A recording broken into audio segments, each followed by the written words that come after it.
आप सुन रहे हैं सावन महीने में सुनी जाने वाली अभय सुहाग की कहानी। बोलो शंकर भगवान की जय हो। एक ब्राह्मण था, उसकी 5 बेटियां थी। पांचों शिवजी की पूजा करती, दिया जलाती और 5 दिन तक सुहाग की कहानी सुनती। 4 बेटियों का दिया बहुत देर तक जलता, पर 5वीं का दिया बहुत जल्दी बुझ जाता। तब बेटी ने घर आकर माँ को भी बताया कि मेरा दीपक सबसे पहले बुझ जाता है।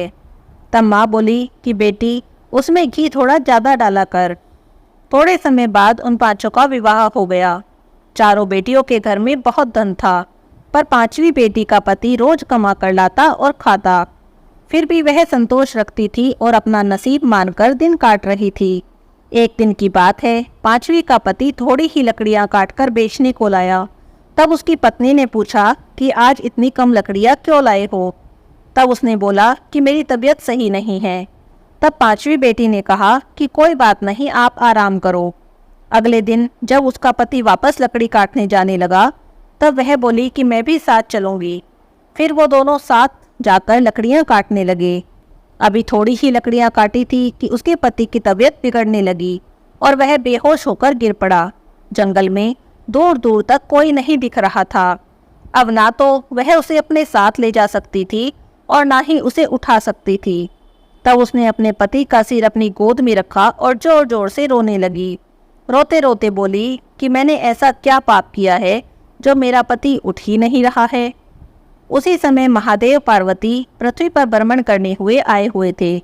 शिवजी उसे देखकर पार्वती से बोले, देखो इसके साथ कितना बुरा हुआ है। पार्वती जी बोली, हमें इसकी मदद करनी चाहिए। तब वे दोनों उसके पास गए और उन्होंने उसका हालचाल पूछा तो उसने सारी बात बता दी। सारी बात सुनकर शिवजी बोले कि तुम इसे लेकर घर क्यों नहीं चली जाती, यह तो मर चुका है।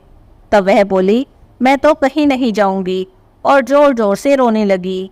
तब शिवजी को उस पर दया आ गई और बोले कि तू तो वही है ना जिसका दिया जल्दी बुझ जाता था। तब वह कहने लगी कि हाँ, मैं वही हूँ।